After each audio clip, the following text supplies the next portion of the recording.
Hey guys, so as the ultimate dog mom, I'm going to read with my little bestie Marley, and we are going to be reading chapter 20 today. Can you believe that we are already on chapter 20?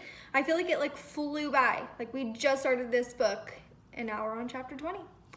So let's hop in,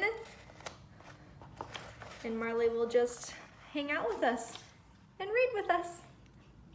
I was right about the weather today. I hope the little crocus buds have tiny wool blankets because the temperature dipped back down to the 30s and our classroom was chilly when we rolled in this morning. The public address system blared the usual Monday morning announcements about bake sales and soccer practice.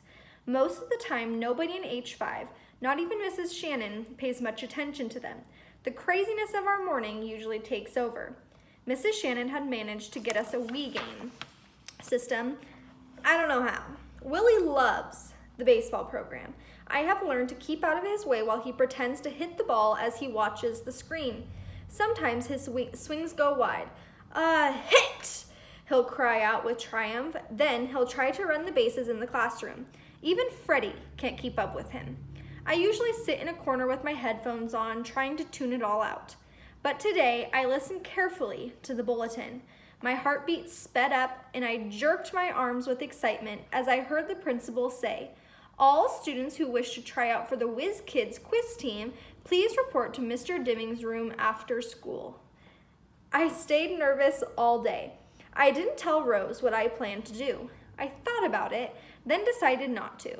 Suppose she said it was a stupid idea. I didn't think I could take that. Then I spilled tomato soup all over the front of my blouse at lunchtime. Even though Catherine tried to clean it up, you just can't get red stuff out of a white shirt. I felt like a slob. I wish I had thought of that this morning. I could have told Mom to pack a change of clothes for me. It's still hard to remember that I can say stuff like that now. I didn't go out for inclusion classes all day. Her ear is covering. I wanted to study until the last minute, but as soon as the last bell rings, I grab Catherine's arm. "Hurry," I type, "to Mr. D's room." Even though I am in the electric chair, we set it to manual so she could push me. I am too nervous to drive. When we arrive at Mr. Dimming's room, a group of kids from my history class are already there, whispering together and going over note cards. They look up in surprise when Catherine wheels me in. "Hi, Melody," Rose says. "What are you doing here?" Her voice doesn't sound as friendly as usual. "Quiz team," I type. "She can't be on the team," I hear Claire whisper to Jessica, wrinkling up her nose. "She's from the retard room." Molly thinks that's really funny. She screeches like a blue jay when she laughs. I decide to ignore them even though I feel my anger rising. I have to stay focused. Several more students file into the room, from both grades 5 and 6. I don't know the 6th graders very well. They have different recess times. I wonder if they're smarter. They've had more time to learn stuff. A few kids point at me and whisper. When Mr. Dimming hurries in carrying a stack of papers sealed in plastic, he scans the room to see who's here. He frowns slightly when he sees me, but he sets the test papers on his desk and greets us all. "Welcome," he says. "I'm so glad that so many of you have chosen to try out for the competition this afternoon. It's going to be challenging as well as fun. Are there any questions before we get started?" Connor, of course, raises his hand. "Yes, Connor," Mr. Dimming says with a good-natured sigh. Will we get pizza and stuff during practice like last year?" "Don't you think you need to make the team first?" his friend Rodney yells out. Rodney is right. Let's do one thing at a time. Mr. Dimming lifts the stack of test papers from his desk and holds them like a treasure. I hold in my hand the official test questions from the National Whiz Kids headquarters in Washington, D.C. I will be reading the questions to you, just as it's done in real competitions, and then he stops and stares. Everyone looks around to see what has interrupted him. It's me. Mr. Dimming taps the stack of papers for a moment, clears his throat, and addresses Catherine. "You know, I don't think it's appropriate for Melody to be here. This is not a recreational activity just for fun. The purpose of this meeting is to choose our official team. He isn't even speaking to me. He's looking right over my head at Catherine as if I were invisible. Now, I am really mad.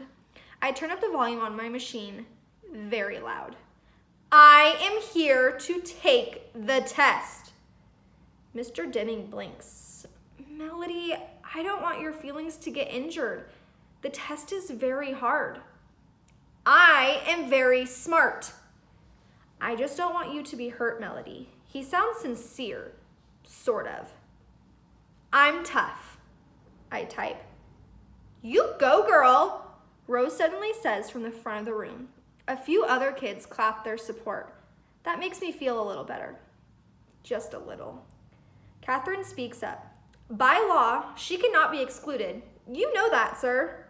Yes, but read the questions to the students just as you had planned. They'll write their answers on notebook paper. Melody will record her answers, then print them out for you.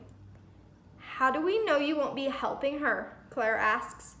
Because I won't be in the room, Catherine replies. Too bad, because you might need some help. Catherine grins at her, but Claire just looks away. I tell Catherine, go now. I almost push her away. Thank you. Your mom is coming to pick you up? Yes.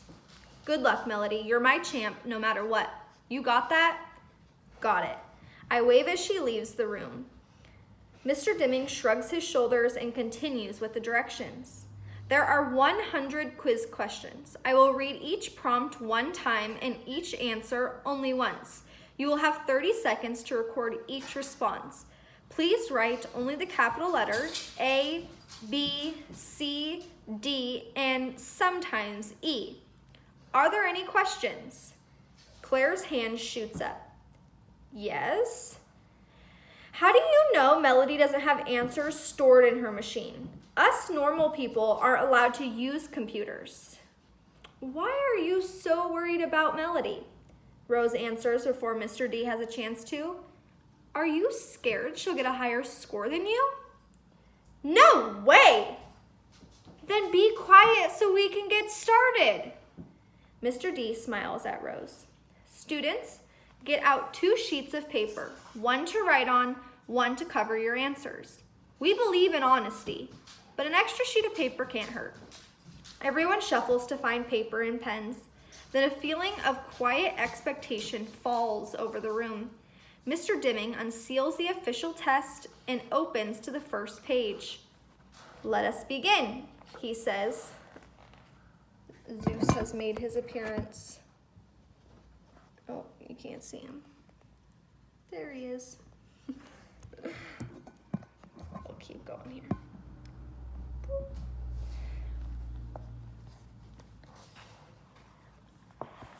Let us begin, he says, his voice suddenly sounding very official.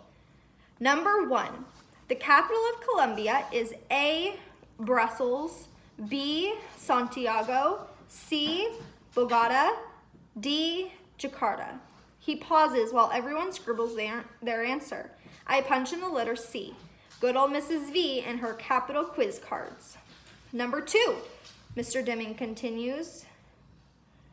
Gerontology is the study of A, the elderly, B, gerunds, C, germs, D, rocks and jewels. I punch in the letter A. So far, so good. The test continues for the next 30 minutes or so. He asks questions about atoms and clouds, about fish and mammals, about famous religions and dead presidents. Some of the questions I'm sure of. I guess on a couple. The math questions make me sweat.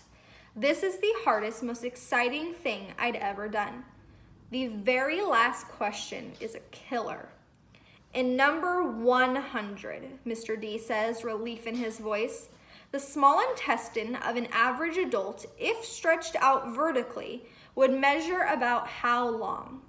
A, 8 to 12 inches, B, 1 to 2 feet, C, 5 to 7 feet, D, 20 to 23 feet. I punch in the letter D, hoping I've guessed right, and breathe a sigh of relief. It was over. Pencils down, please, Mr. Deming tells us. Make sure your name is on your paper, then cover it with the cover sheet and pass it up to me. As everyone gathers papers and scribbles their names hurriedly, I push the print button on my Meditalker. A slim sheet with my answers emerges from the side. Mr. Deming walks back to where I sit and rips it off. He doesn't look at me. We're done here, he tells the class. Your parents were told what time to pick you up, but if anyone has a problem with a ride, let me know. I won't leave the building until everyone has safely left school grounds. I am the last one out. I know my mom will probably come in to get me, but I want to leave on my own power. I turn on my chair and wheel around to face the door. Melody, Mr. D calls. I spin back around. I hope you are not discouraged by all this. I was only trying to protect you from being hurt. I'm okay, I tell him. I'll be announcing the scores and the members of the team tomorrow. I just don't want you to be disappointed. I understand. Then I ask him, top 8 scores get picked? Yes, 4 team members and 4 alternates. I am tired and I've started to drool a little. I'm sure he thinks I'm a dunce, a sloppy one at that. I feel like the red stain on my blouse is screaming. Okay, good night. Good night, Melody. See you tomorrow. And, you might want to wipe your mouth. I rub the sleeve of my shirt across my lips, the tomato-stained shirt. I can imagine what he was thinking. I almost bump into my mom as she hurries in. How did you do, sweetie? She asks breathlessly. Okay, I guess. To Mr. D, she says, thank you for giving her the opportunity to participate. My pleasure, Mrs. Brooks. Melody is a delight, and I'm amazed she's been able to achieve as well as she has. Yeah, right. A delight with drippy lips and a dirty shirt. Let's go, Mom. I type. I need to go to the bathroom, and I want to go home. Stay tuned for chapter 21, and thanks for letting Miss Marley be our special guest today. Bye, guys.